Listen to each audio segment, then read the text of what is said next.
All right, everybody, and welcome to the sixth episode of the Dig Route. I am one of your co-hosts, TJ, and I will say hi for Justin. Justin, how are you doing tonight? Doing pretty good, man. How about yourself? I'm doing all right. I can't complain. Got out a little bit today. Wife and I went to Lowe's. Oh, nice. Stretch the legs a little bit. Yeah, yeah. Get more mulch. No, not mulch. Hose head, light bulbs, and I forget what else. Oh, painting stuff. We're gonna paint one of the walls in the garage. So fun. Oh, nice, man. Seems like you're enjoying your quarantine.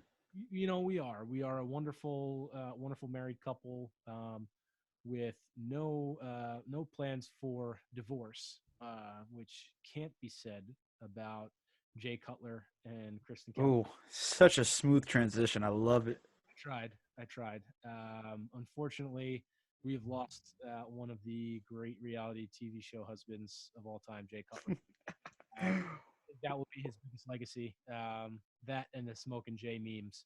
Uh, God, Rest in peace relationship, but the man has transformed such a subpar NFL career into just a lasting legacy. True, like it's really impressive, honestly.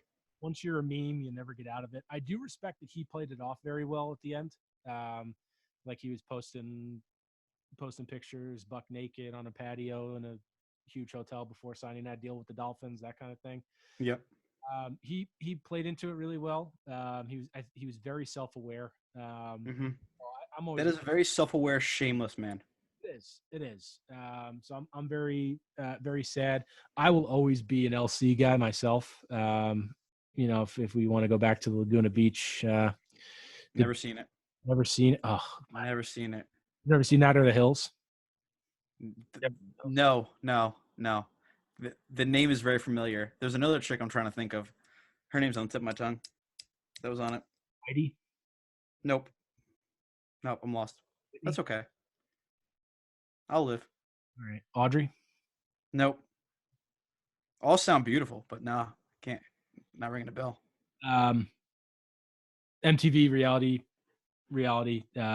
For those of you listening via audio, I just air quoted reality. Is that your jam? Yeah. Oh Yeah, yeah. Were you into like the real world road rules kind of? yeah, I still am somewhat. I'm more Survivor and Big Brother now. I do remember you being into Big Brother in college. Yeah, I do like Big Brother. I just like the experiment side of it. Like I um, like the manipulation part and like how to game plan. It's one of my dreams to be on those shows. So my one of my goals in life is to enough at one point at work have enough time saved up so that I could go on one of those shows and not like Hmm. my job. But we'll see what happens. So I'm trying to bank all the time I can at work. Yeah, you're a smart man for that. Yeah, and Dream big, folks. Dream big. dream big. You can't sell yourself short. Speaking of selling yourself short, the Saints pulled a couple of quarterback moves here within the last couple of days, signing Jameis to a backup contract, and then re-signing Taysom Hill for a 2-year contract, which, according to OverTheCap.com, is really a 1-year, $16 million deal. So in that, just based on those numbers, it looks like they're, to me, probably planning to have Taysom Hill stay in his gadgety type role but take on a little bit more of the quarterback responsibilities. And then if anything were to happen to Drew Brees, similar to what happened last year, Jameis would be the main. I still think that they're looking to do that. It's just a very interesting, a lot of money invested in the quarterback position in New Orleans. Oh, absolutely. Yeah.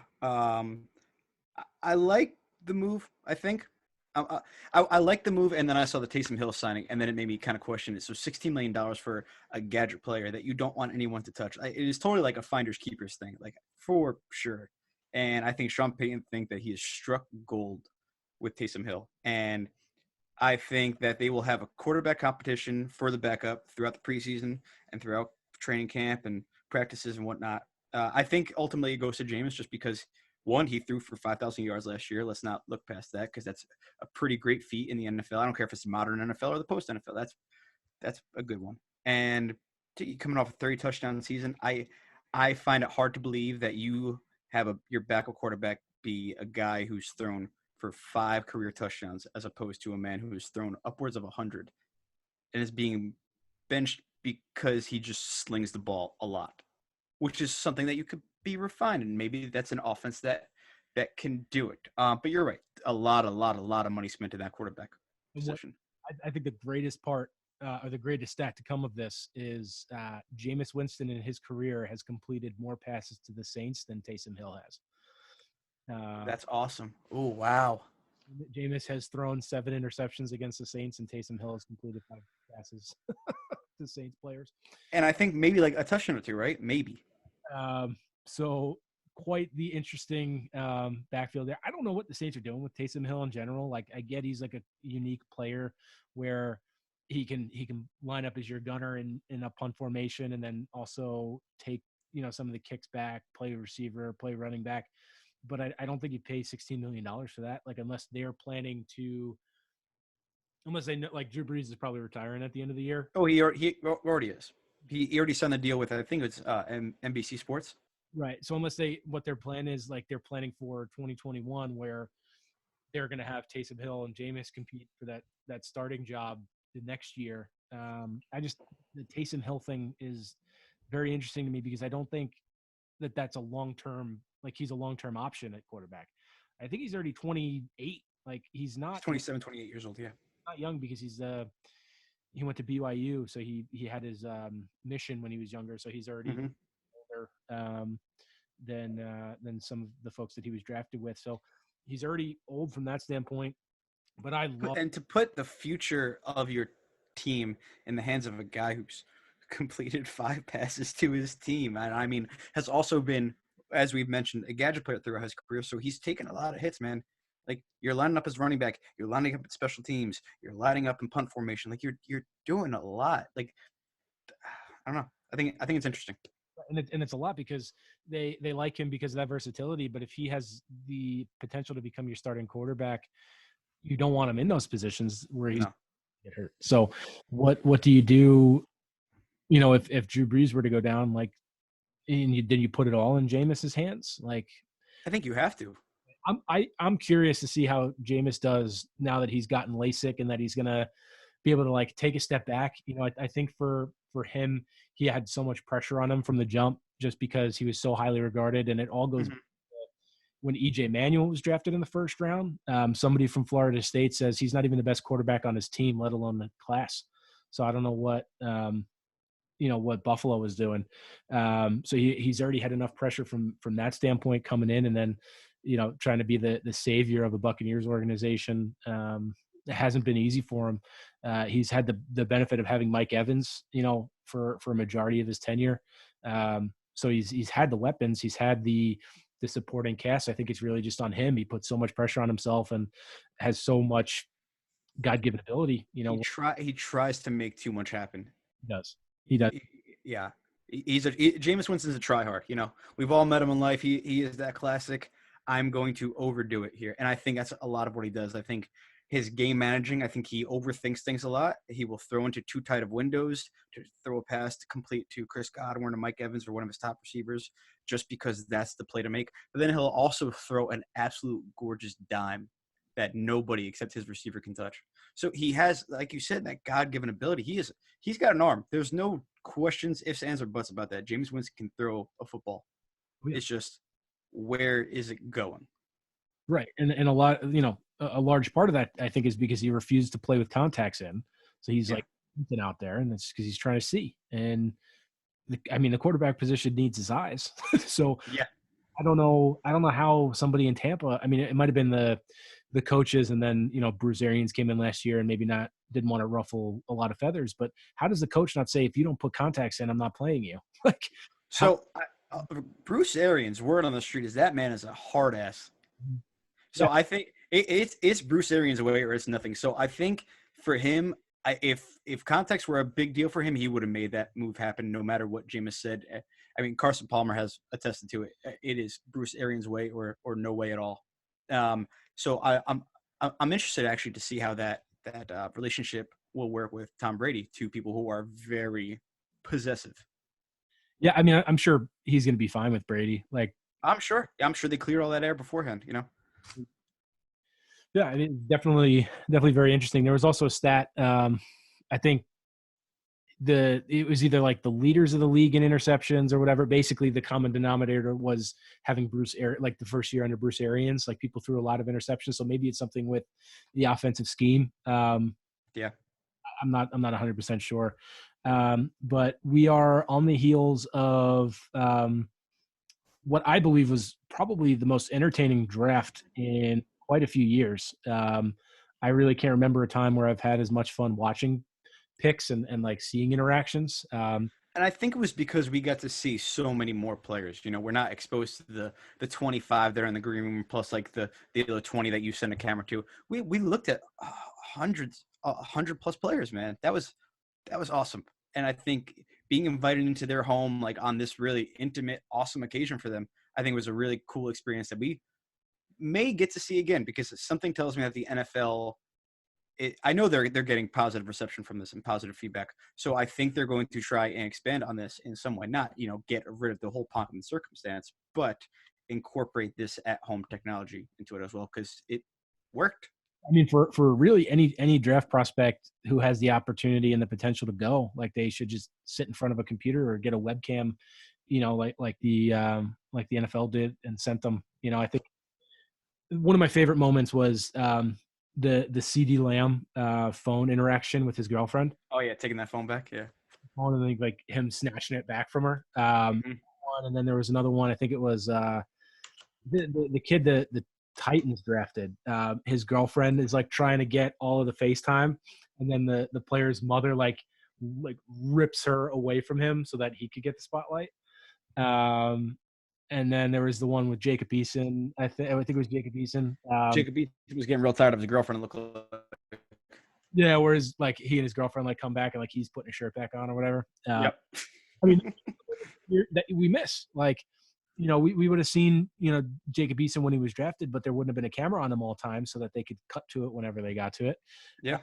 So I think from that point of view, the NFL as a whole is the NFL IT department. I want to shout out.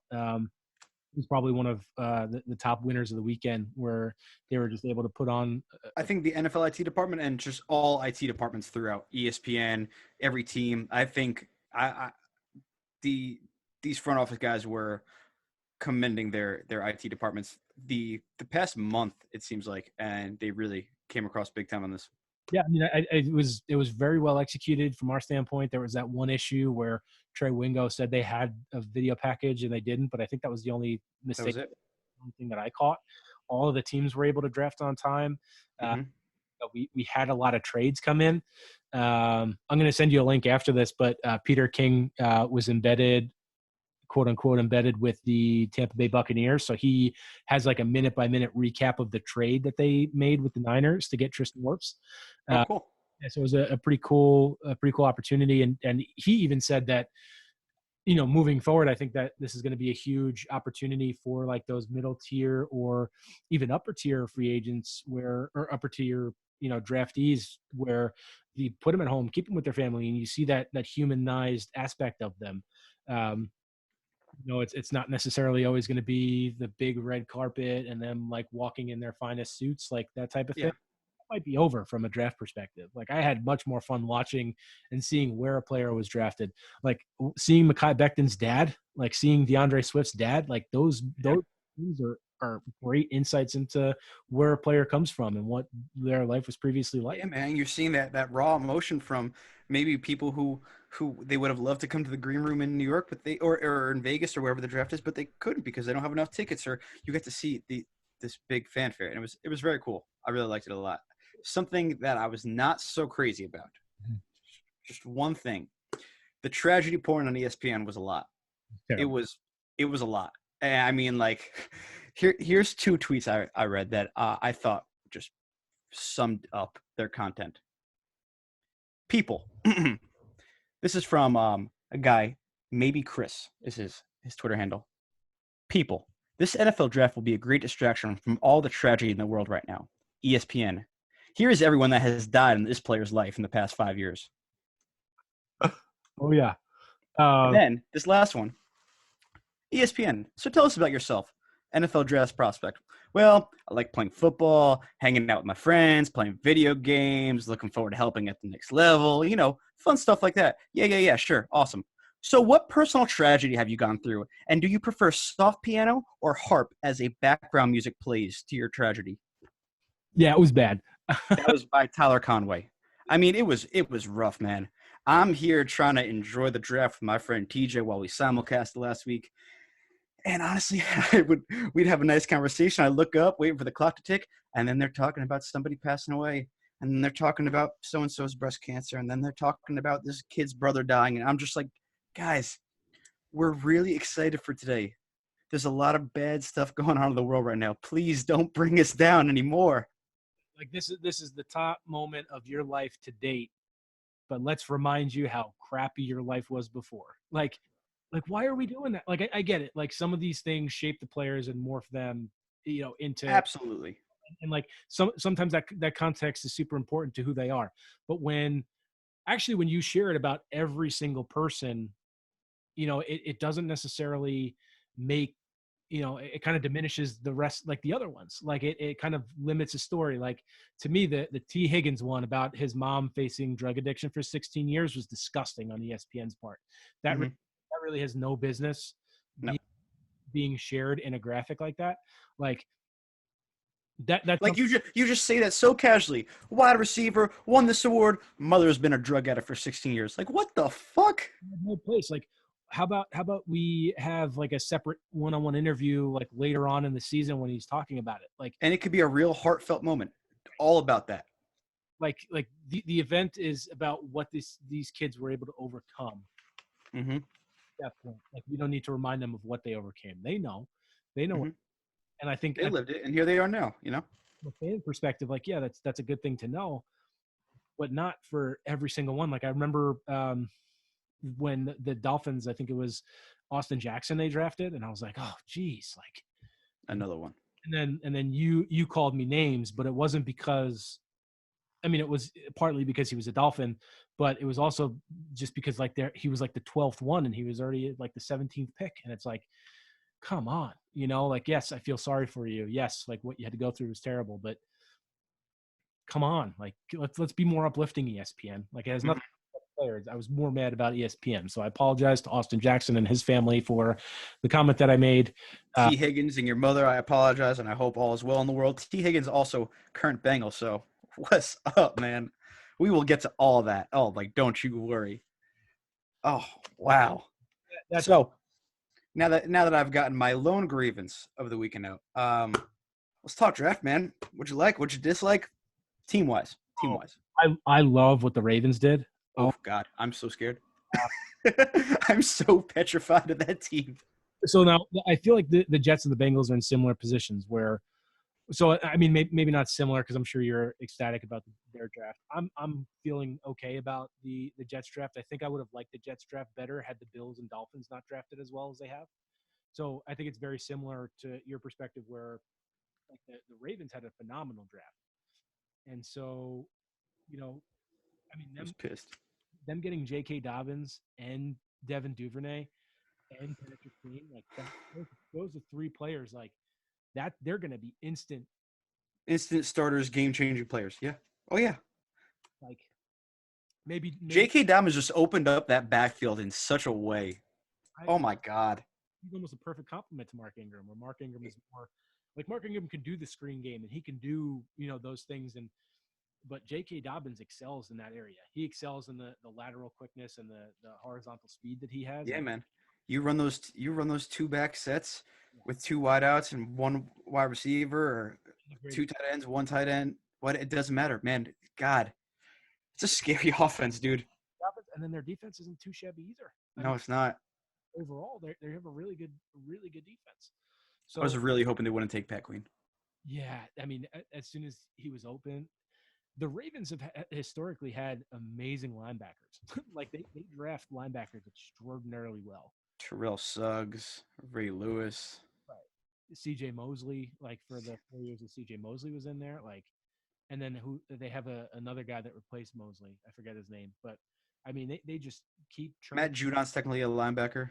And then what they do is they let the middle linebackers go and walk in free agency, get a third-round comp pick, and then draft another linebacker. It's And crazy. it's great. And it works out great.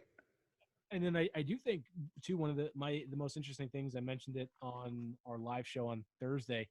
There were a lot of I noticed a lot more like specific replacement efforts in the Yeah. first than I really had ever thought of But I think that there was a lot of big holes to fill, I think, this year in the NFL. I think a lot of things changed very drastically, especially the Jaguars. I mean, case in point, you started the year with arguably the best secondary in football, like the best one, too. Maybe. You could say it.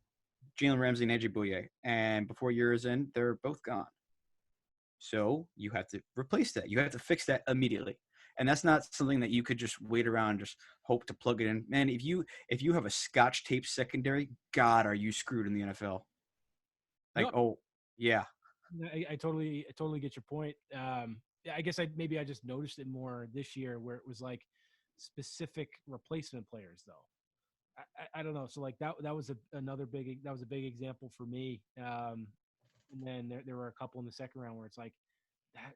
I mean, that's just like them trying to like swap those players, but like that puts C.J. Henderson now, the Jacksonville example, in such a bad position where because that's such a high position, Pressure's on.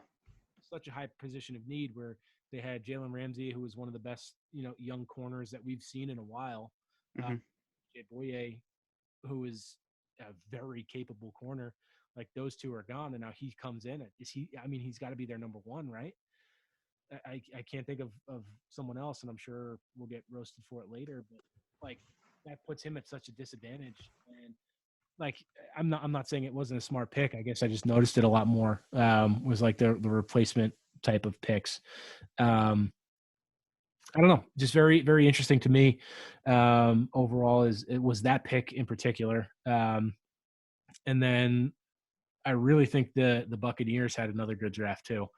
Uh, Buccaneers did a great draft.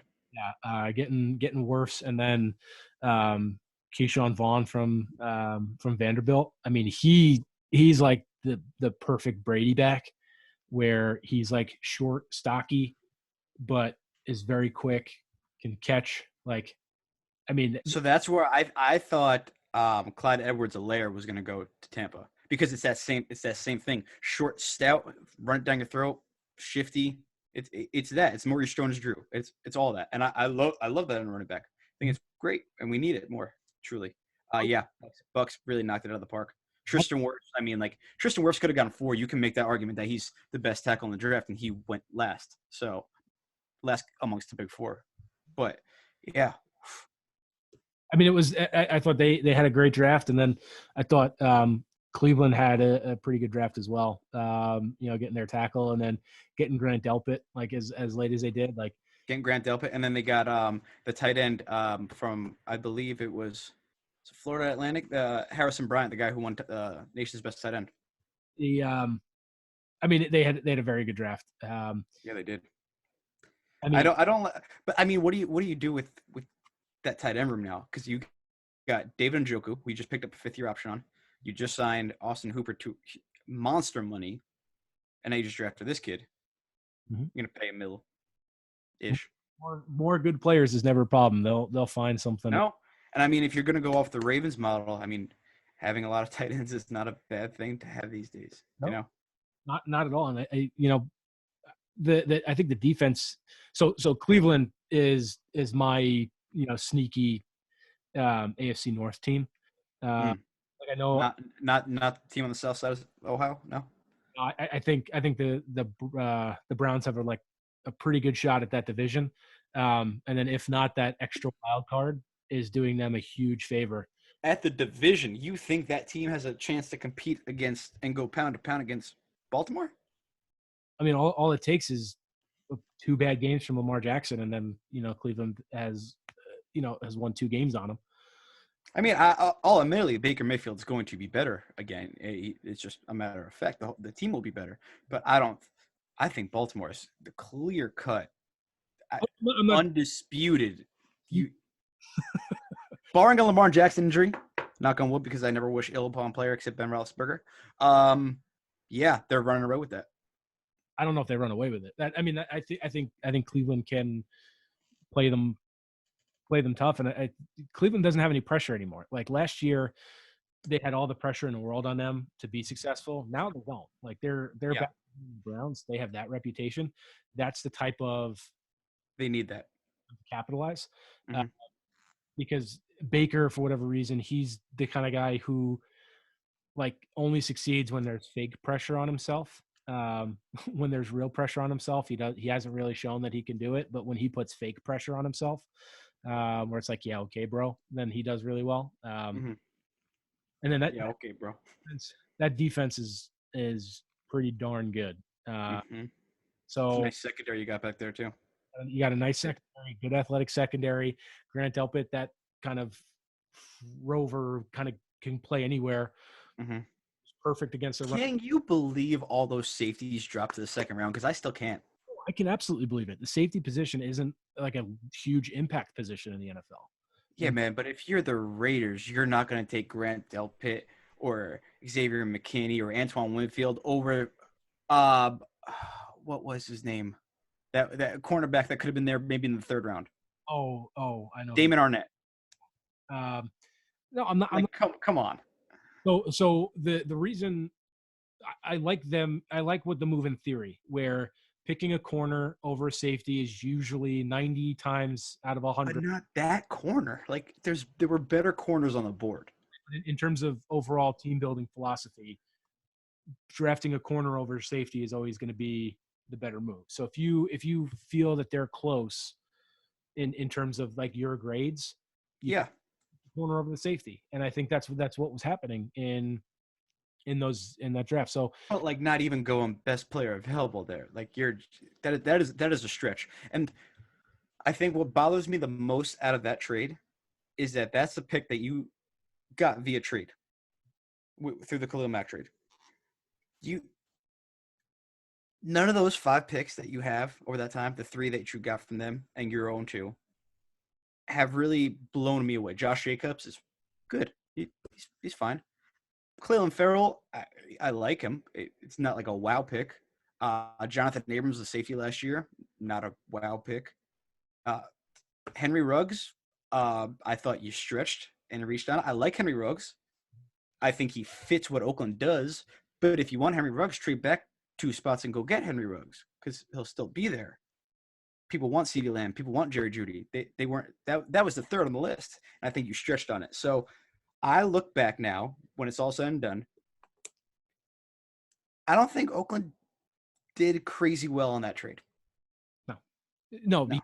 If we look at the positions, like the positions overall, um, they drafted a defensive end, who so edge rusher. I'll put that in there for them. Who's fine. We don't know enough yet, but he's fine.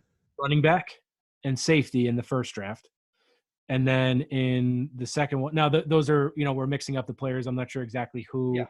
um, who was part of the Khalil Mack trade, which one of those. I think it was the Jacobs pick, was the one they got from the Bears. So those, and then they drafted a wide receiver and a safety they could have gotten, like you said, probably a little bit later.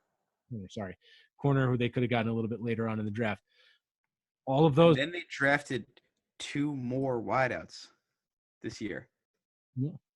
That out in the draft with the deepest wideouts in years, I totally get it. But that's a lot. You stretched for 1, and now you pick 2 more. Well, you have other needs. Your defense is not good at all. Your defense is largely good because you don't have sack production. And your best sack production was last year came from Max Crosby, a 4th, 5th round draft pick from Eastern Michigan. So you're missing 14 to 20 sacks per year. One player could have gotten that for you.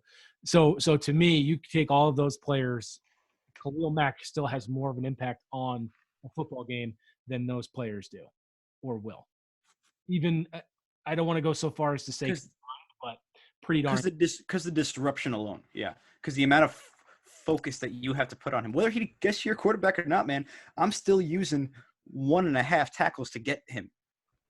And it's not even just like the number of like the number of people that you have to put to him. It's because he's impacting your quarterback on 5 to 6 plays per game, and that's huge at the end of the day. So, Yeah. I mean, someone I saw tweeted that the Bears won the Khalil Mack trade. They absolutely did. Um, and so I'm not wild about the Cole Kmet drafting, but whatever. I'm not either. I think that it was just a weak draft for tight ends overall. Except my man Adam Troutman. Well, we'll see. We'll see how that goes. I'm very high on him, as you know. But what was your biggest surprise of the draft? Biggest surprise of the draft. The same one, but It's probably the same one, to be honest with you. Jordan Love. Yeah. I mean, I read an article. I follow a PFF guy, Pete Bukowski, one of the two, on Twitter, and he had a quote that if it's true, man, this is gonna hurt for a while. He said that this Jordan Love drafting is going to set the Packers franchise back a solid 10 to 15 years. I don't know if it's 10 to 15 years, but I get the sentiment.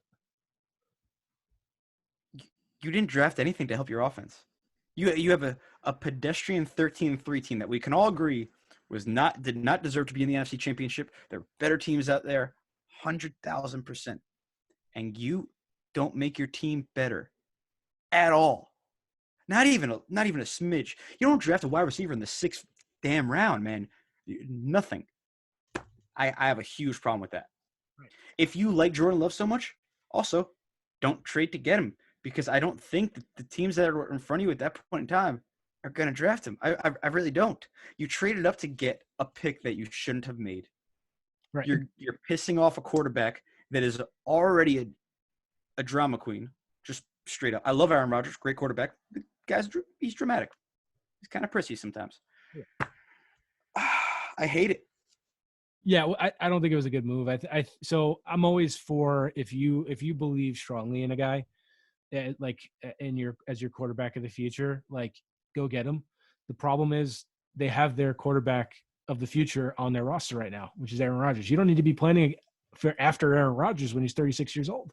I think that's ludicrous and poor roster management. And quite frankly, so they went back to like the whole Brett Favre thing, and Aaron Rodgers was drafted when Brett Favre was 36, Aaron Rodgers 36. So that's the parallel. They're trying to say, well, we did this before. It worked out great. You got a ring out of it. Let's do the whole thing again. It doesn't work like that, because Aaron Rodgers isn't Brett Favre. Brett Favre is that laid-back Southern drawl, like, oh, man, it's cool. Like, he's all good. Aaron Rodgers is not that dude at all. And regardless of how Aaron Rodgers is, it's just poor roster management. Again, it's like investment in a certain position. And I don't know. And then like, I was like, okay, all right, you know what? I'll give him another shot. They're the Green Bay Packers. But then they drafted a running back who nobody really heard of. He had 800 carries at Boston College. I forget his name. But like, why are you doing that? So your two best players last year on offense were Aaron Rodgers and Aaron Jones. And then you drafted the two players at those positions. What are you doing? Mm-hmm. You don't even give Devontae Adams any help. Devontae Adams is a great receiver. If you love watching him, watch his footwork. It is actually poetry in motion. It's fucking beautiful. The man has no help, because I think you also lost Valdez-Scantling, if I'm not mistaken. Not sure about that one. So do something to help this dude here. Didn't they draft a fullback in the third? No, was it? It was. I'm taking a look right here. No, sorry, it was the tight end, Joshua DeGuaria. From Cincinnati. So kid's good, but you don't need him. Right. And that's the whole thing is like let's play it out. Let's say Aaron Rodgers plays at a high level until he's 40, right? Okay. 3-4 more years, yeah. So that means that you would have already had to have picked up Jordan Love's 5th-year option and had already made it like a decision on him, because what are you going to do? Sit Aaron Rodgers for parts of the season? Heck no, you're not doing that. Like this is Aaron Rodgers. This is one of the greatest quarterbacks to ever do it. Like he's like a transcending kind of star. And like as Stephen A. said, he's a bad man. And now this is the part where I really hate it, is as a fan of a team that struggled to find a quarterback. This team has had two of the best back to back. Yeah. Yeah. Like you don't get lucky. Like I'm trying to think of like a perfect analogy for it, but You don't hit home runs like that. You don't. you don't hit like you don't just do things because they had success last time. Like you picking Aaron Rodgers in that draft while you had Brett Favre shouldn't be the reason you're doing this with Jordan Love. They're two distinctly different things, two totally different situations, and it's terrible judgment to make that decision based solely on the events of the past, which I think they're trying to sell it on. Like they're trying to Mhm. did it with Brett Favre and it worked out just fine. That's horrible, horrible logic on team building. Like the Packers team, we talked about it. I'm a little upset with them because this was a big draft for them because they were 13 and 3 last year, but they were a very weak 13 and 3. They had a lot of close games that could have gone either way, and their offense stalled like crazy at points last year. Where like they were very electric in the first. You could not move the ball. Right. You were very electric in one of the two halves, and then the other one you were very anemic. And it rotated on games. So like sometimes they put a couple halves together where they would go, all right, second half of one game and then first half, second half of the next game, and then the next, the second game was a stinker. It was a very weird Packers team last year that they kind of lucked out to go 13 and 3, and to get that bye. So Yeah. I think if I've always been an Aaron Rodgers guy, because of the comparisons I think to Tom Brady, but I just think you should be doing everything to build around your quarterback, especially your quarterback who's making as much money as Aaron Rodgers is making. You've invested so heavily in him and so heavily Yeah. in the position, regardless of if Jordan Love, no matter how he turns out, that shouldn't like make this decision. Like let's say Jordan Love ends up being a Pro Bowl quarterback and has a pretty successful career. That doesn't mean that he was the right pick in this moment. You know what I Yeah. mean? One of those things. No, you're totally right. You 100%. made the wrong call. Like, and if it works out, that shouldn't justify it. At least, Man, like you want to go look at a franchise who trying to do everything for their quarterback. Just look at the Patriots over the last 2 years in their last two drafts. They drafted N'Keal Harry, bust, but you tried. no. You tried giving Tom a number one, and N'Keal Harry tested off the charts in college. His combine was awesome. His pro day was great. I was surprised he had kind of a bad rookie year. I'll be honest. I was actually a little excited for him. And the year before that, you get Sony Michel. Two back-to-back. I'm trying to impact and change my offense here. Did they work? Well, clearly not. Well, they won a Super Bowl, but clearly not because Tommy's left town. But that's doing everything that you can. That is giving your quarterback every weapon at his disposal. Joe Burrow's got more weapons than Aaron Rodgers does. Right. See, That's disgusting. I would compare. I would kind of make your point to the Bills in particular and to the Cowboys about investing so heavily in the offense that it's almost embarrassing. Like how much riches they have on the offense. Like, the Cowboys, they spend a lot of receiving. The Cowboys might have one of the better receiving trios in the league, just with the addition of CeeDee Lamb. They have Phenomenal pick. a couple athletic tight ends too. Yeah, Blake Jarvis, no slouch. Right. And then of course Zeke in the backfield. So like to me, that's a team that's putting And Tony Pollard. all the chips in the middle of the table in Dallas. Same thing with Buffalo, where they gave up their first round pick, Yeah. Stephon Diggs, because last year they were really lacking a true number one, game changing type of. Um, I don't want to call him a possession receiver because he's not, but in terms of like the number one option, John Brown shouldn't really be your number one option, in the passing game. So now you kick out John Brown to number two, and then you have Cole Beasley in the slot. That's a pretty good It's a pretty good wide receiving tandem. Yeah. wide receiving core, just because Josh Allen is a little bit loosey goosey with the ball, and so he's not as accurate as some might like him to be. So you need those type of players who have larger catch radiuses or can make up for something with speed like John Brown. So I think Buffalo, and it pains me to give credit to any AFC East team, but they're a team that's invested heavily also in the offensive line, and at running back. So like they're really building everything around Josh Allen, and I think that's the smart thing to do. Is build around your quarterback what they need. Like getting Aaron Rodgers as a receiver should have been the number one priority for the Packers, and they honestly should have done Absolutely.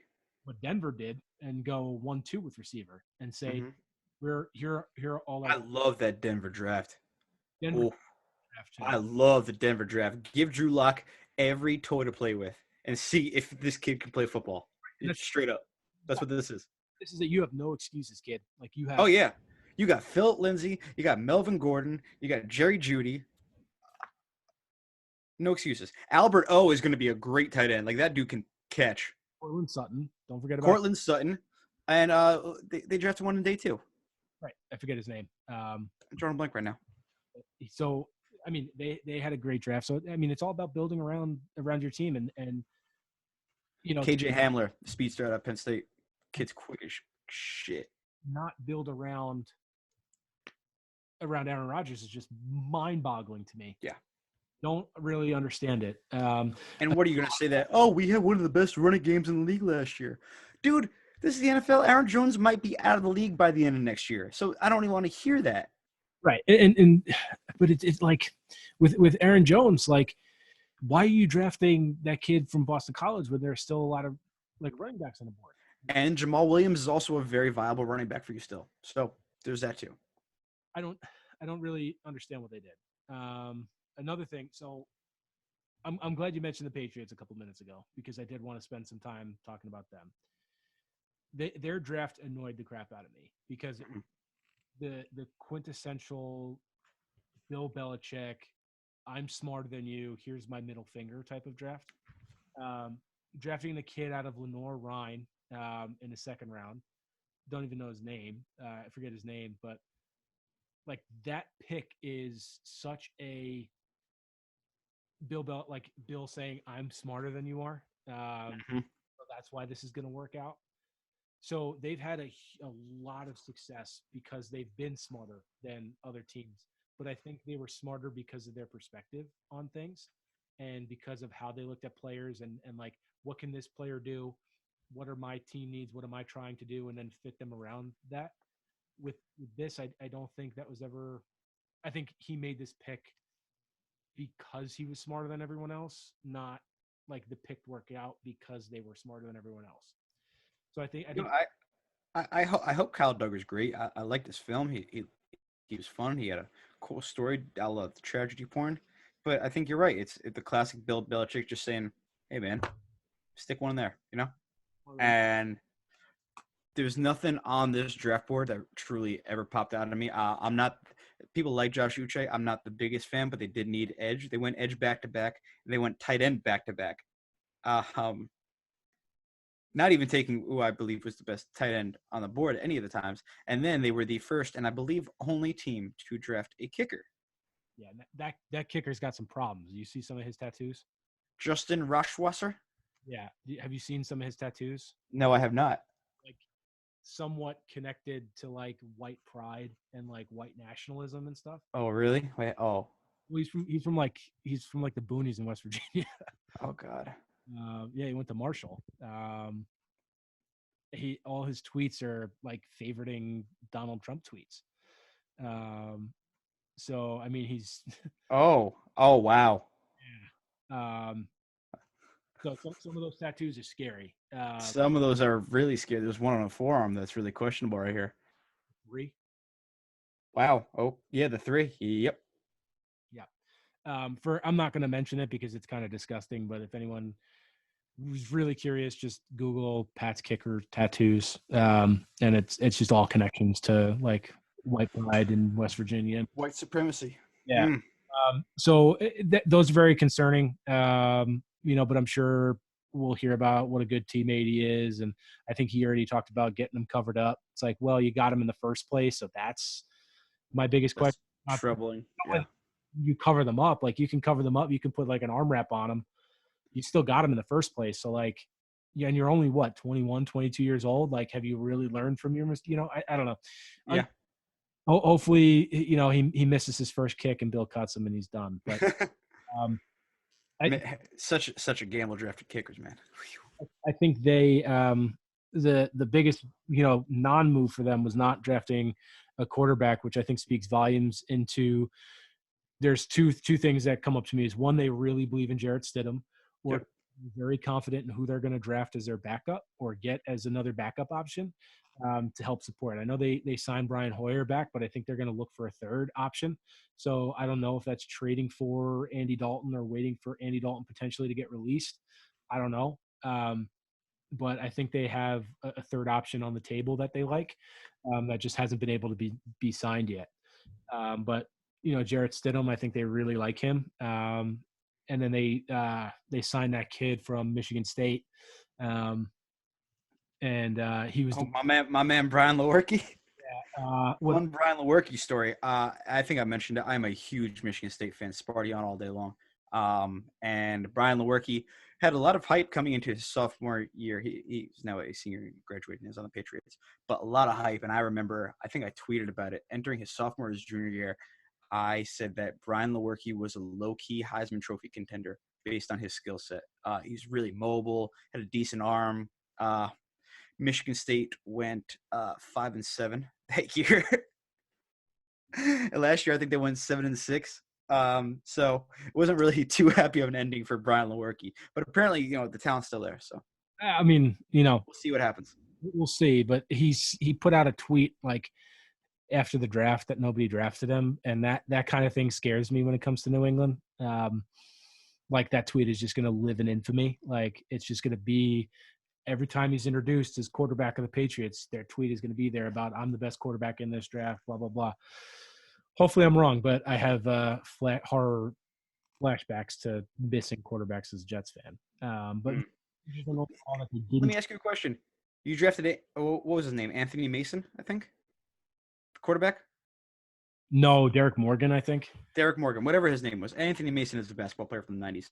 I believe he's passed away as well. R.I.P. There's a big rumor that you stole that pick from the Pats, and the Pats wanted that kid at quarterback, and you swooped on in and stole him. Good. I hated that pick. Like I get the need for a backup quarterback and like a No, development. your quarterback's 24 years old. Absolutely not. He's not. He's 22 years old, sir. Okay, even better. Oh. No. No, he's your backup quarterback. If you're Sam Darnold, your backup quarterback should be an NFL wily veteran. Just when Andy Dalton got in the league, it was Bruce Gradkowski. That's a great backup quarterback. right. It was Josh McCown his rookie year, Fantastic. Trevor Siemian last year, but they both got hurt. So the reason I think it's important that they invested in a backup option is because one of the knocks on Sam Darnold has been his inability to play the full 16 games through his first two seasons. Now he's only had the first two seasons, and both injuries were freak injuries, where one guy cleated him and he missed 4 games, and then the other one he got mono because he was hooking up with chicks in Hoboken. So two weird situations that happened. So I don't think it's going to become a trend, but that showed the need to have experienced quarterbacks on your roster. And I think what they're thinking of is instead of maybe signing that veteran for $5 million, let's draft a kid in the 4th round, take a shot, develop him in our coaching staff. So I understand the thought process of the pick. I disagree with the pick because I don't think it should have been in the 4th round. If you're going to get a developmental quarterback, you can still find a starter in the 4th round. You can find a starting wide receiver in the 4th. Oh yeah. To me, I think that was a little bit, but I did love a lot of what the Jets did overall. But I think for me, one of my favorite parts of the draft is looking forward to the next draft. So we've been talking about wide receivers a lot. According to Matt Miller of Bleacher Report, 2021 might be better than this. Mm-hmm. I was reading that too. Yeah. So headlined by my manager Mark Chase. Yeah. Who is all sorts of disgusting. My favorite, I think, wide receiver is going to be Chris Olave from Ohio State, just because of his versatility. He blocked 2 punts in a game. I don't know. I love a receiver that can play on specials. I just gets to my heart. But so who do you think is going to tank for Trevor? What team? Tanking for Trevor. I love it. And we're talking about Trevor Lawrence of Clemson. Jaguars definitely are sitting atop my list. I gotta be honest there. Jaguars sit there.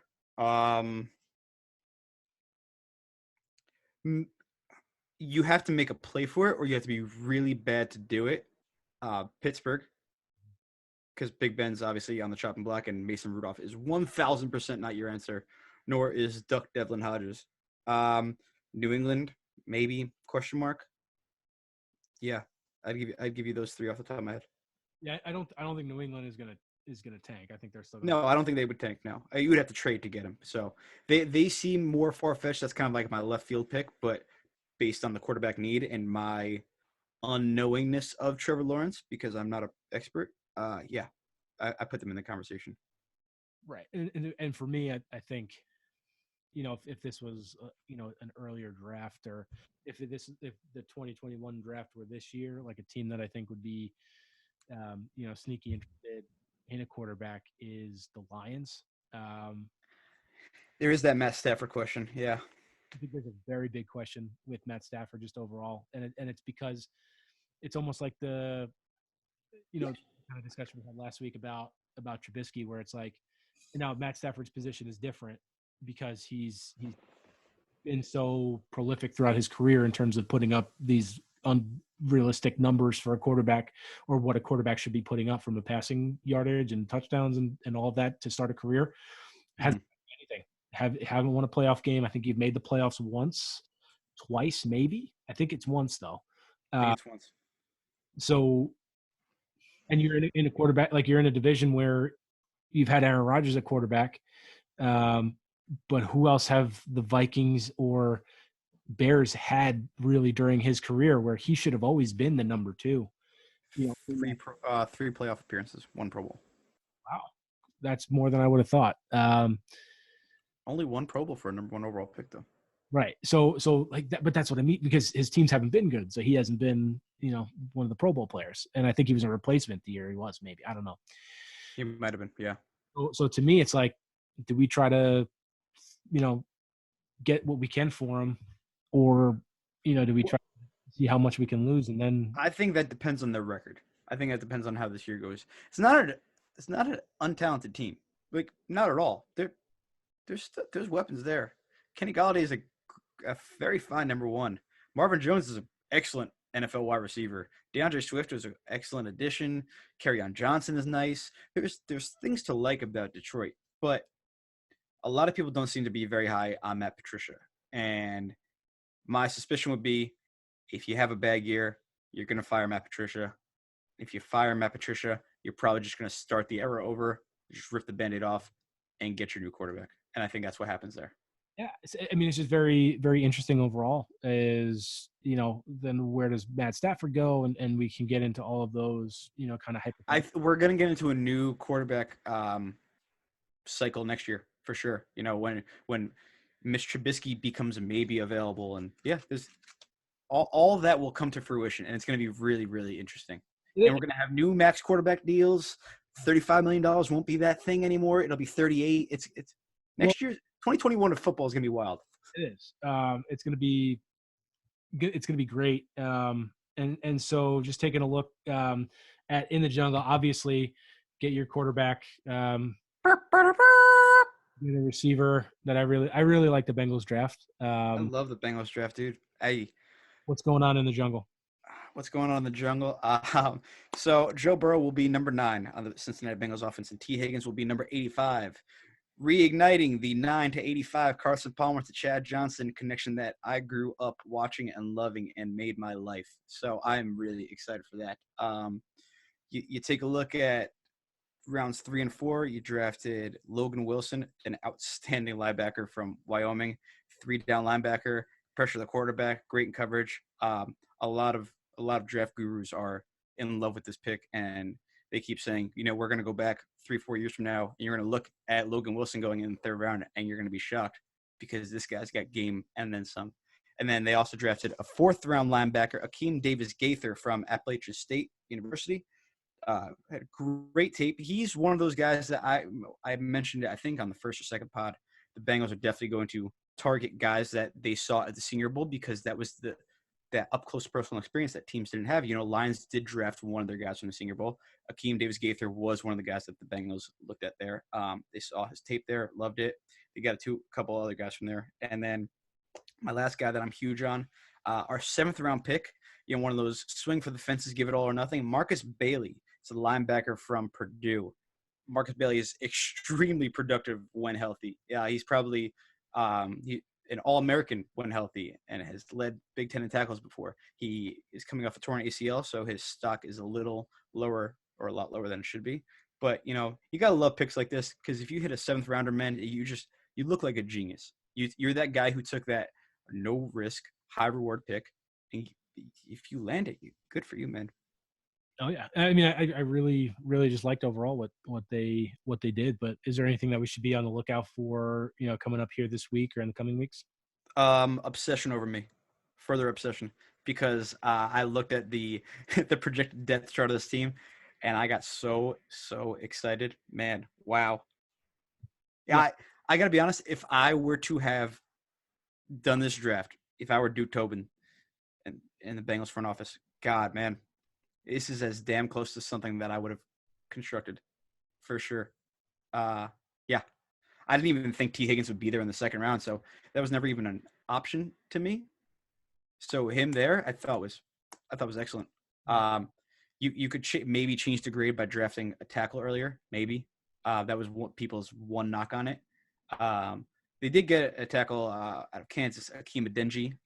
They actually like a lot and project that he will compete for a backup position come camp time. But yeah, I give it an A. I do. Yeah, I mean, in terms of the Jets draft, we kind of hit on it a little bit. I love the first 2 picks with Mekhi Becton and Denzel Mims, just 2 areas of need, but also of value that they got there. Mims in the 2nd, where you got him in the 2nd, I think is excellent. Well, yeah, because they traded down and still got. I think it was just a masterful job by Joe Douglas in his first draft. Be able to have the confidence to do that, knowing that, even if Mims goes earlier, like we're still going to get him. That's my clear indication that was your guy there. Yeah. The Ashton Davis pick, they listed. Oh, I like that. Safety. He's a sprinter, so I think that the first 2 picks were for the offense and for Sam Darnold in particular.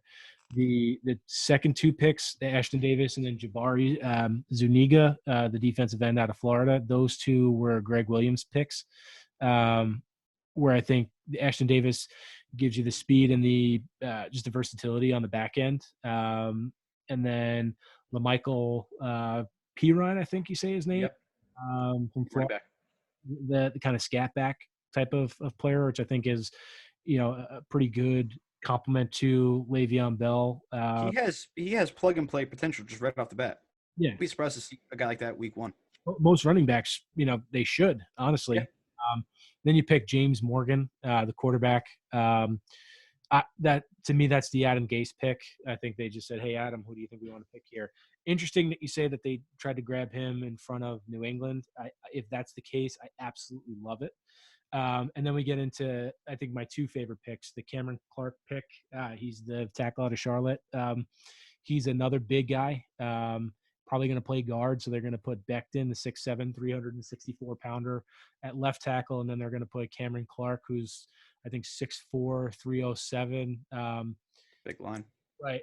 And that his biggest game was against Clemson, and he was throwing people around just like Becton was. So, when you have the smaller school prospects, you want to see how they do against larger schools, and Cameron Clark really showed out. So excited to see that left side of the line if that comes to fruition. Bryce Hall, from all indications, was a steal where he was at pick 158. That he's the corner out of Virginia. Mm-hmm. I mean, I don't really know much about him, but I know he's long. I know he was hurt, but he was the guy who was a team captain and was able to make a difference for Virginia. He also schooled Daniel Jones against when Virginia played Duke. So I always love that, taking care of business that way. Screw you, Daniel Jones. And then the pick, I was like, what? Are you kidding me? They picked the punter in the 6th round. I don't care. Hey, man, apparently he's great. What? I don't care. This is not sarcasm. Apparently, he is damn nasty. I don't care. I don't care. For you to draft a punter, period, he has to be in at least 3 Pro Bowls for me to even think it's worth it. You shouldn't draft a punter. There's punters all over the place. Like, hopefully I'm wrong. I'm just saying. And then I think the biggest move was trading with the Colts for Quincy Wilson. So in 2017, and we'll get there in a second for me. The Jets were interested in Quincy Wilson, but ended up drafting Marcus May. So now they get him for a 6th rounder with Greg Williams as defensive coordinator. I think Greg Williams' more man scheme is more Quincy Wilson style, and Quincy Wilson just needed to change the scenery. So I really like that, getting an experienced player for a 6th-round pick. Not too shabby. So I'm going to hold off on grading this Jets draft because I think only one of them has his number, his jersey number. So I'm going to go back a couple of years. I've always heard that you should grade draft will be fun. Out. So with the first pick, the Jets picked Jamal Adams. With the second pick, they selected Marcus May, and then it was just a shit show from there. We have Ardarius Stort, who was like a 24-year-old at the time. Chad Hansen, who I think is still kicking around somewhere. Another wide receiver. So they went back-to-back, nobody wide receivers. Then they went Jordan Leggett, Clemson tight end, or Leggett, however you say his name. He's in Tampa right now, I think. The one chirping Gronk about 87. It's like, dude, you're a nobody. Like, you're giving 87 to Gronk. Dylan Donahue, who was most famous for driving the wrong way down the Lincoln Tunnel. Oh, that's that kid. Could have been the Holland Tunnel. I don't know. Elijah McGuire, who will always forever be on my list for scoring a garbage time. We're not a garbage time, but scoring a game-winning touchdown against Buffalo in 2017 that made the Jets have to trade up for Sam Darnold. So screw you, Elijah McGuire. Jeremy Clark, the corner, and then Derek Jones, the corner. One of them is still around. The other one isn't. I couldn't even tell you who's who. Awful draft. I think only because of in the first round you got Jamal Adams, who's been one first-team All-Pro, another second-team All-Pro, and been a Pro Bowler, those 2 years. I think just from that perspective, he brings the grade a little bit higher. So overall, I'm going to say it was a C-. If it wasn't for Jamal Adams, this would have been an F. But Marcus May is nothing to write home about to me. He's a fine. But the problem is he plays the safety, and they could have used a corner in the second round there instead of going safety. So to me, that was just an absolutely ridiculous, that's a blunder. That's a rough draft. We talk about the Jets draft, the importance of the offensive tackle position, and they didn't draft a tackle. They didn't draft an offensive lineman in that draft. They didn't draft one in 2018, and they didn't draft one in 2019. So that offensive line position, that's why Joe Douglas has had to put so many resources into that position. So you know what? I'm actually going to change it. That's a D draft, and that it's only not an F because of Jamal Adams. Would you give it a D? I changed my mind to a D. Nice. Yeah, definitely a D. Yeah, it's a terrible draft. Can't get over it. I mean, you have even with the All-Pro, that's still bad. So I'm going to read you the Bengals draft from 2017, and I'd like you to grade it. You got it, man. John Ross, Joe Mixon, Jordan Willis, Carl Lawson, Josh Malone, Ryan Glasgow, Jake Elliott, J.J. Dielman, Jordan Evans, Brandon Wilson, and Mason Schreck. Not a bad pick. Not a bad draft. All things considered. John Ross at 1. It's tough because the production has come a little later on limited play on a crappy team with a below-average quarterback. So I'm really curious to see what he does with Joe Burrow. I think it'd be really interesting to see because also he's in a contract year now. As are all these guys. So this is monumental for him. Joe Mixon, one of the better running backs in the NFL, hands down. Top 10 back, no questions asked. Wish we had a better offensive line for some better production, but you know what? Beggars can't be choosers here. Jordan Willis, got released. Carl Lawson's been great towards ACL year 2. Year 1, I believe he had 8.5 sacks off the jump from Auburn, and he was scary. He put on a lot of muscle year 2 and then tore that ACL. So last year you saw some flashes, but you know as well as I do, a guy tears his ACL and it takes them about a year and a half to get back to that full playing speed because you're still second guessing it. You may be fully healthy 100%, but you're still not putting your best foot forward, literally and figuratively. You only is Adrian Peterson, but he's a rope. Yeah. Jake Elliott was dropped and waived for Randy Bullock. Fat Randy, if you don't know him, he is a really below average kicker who can't hit from anywhere past 50. It's quite awful, but within 45, he's pretty money. Yeah, I'm gonna give this draft a B minus. A B minus. Okay, I think that's I think it's a pretty good draft for a pretty good grade for. I think it's a B minus. Brandon Wilson's still on the team. He led the league in kick return yards last year. That is because obviously we gave up a lot of points and returned the ball a lot. But regardless, he still did a great job at that. Yeah, I give it a B minus. Okay. If you keep Jake Elliott, it's maybe a B. I don't know. I don't think so. Jake Elliott won. He won a Super Bowl, so good for him. Whatever. Fuck you. You're grading. That's your grade. I mean, that was an average draft. That wasn't anything super crazy. So thanks for dealing with that experiment with me. But I love that experiment. That was fun. Anything else going on in your life? What's new with you before we end here? So something you guys should check out. I have alluded to it a few times. I am a musician as well as a stellar podcast host, and I entered a contest this week or today actually. So you can check it out on YouTube.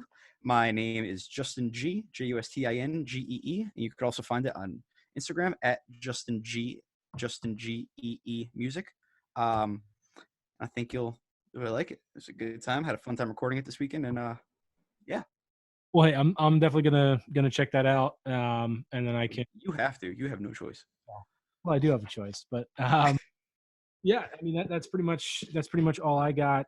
So thank you again for everybody for joining us for another episode of the Digger Out. We'll be back next Tuesday, and we're excited to chat with you then. But until we record again, for Justin, I'm TJ. Thank you all, and good night.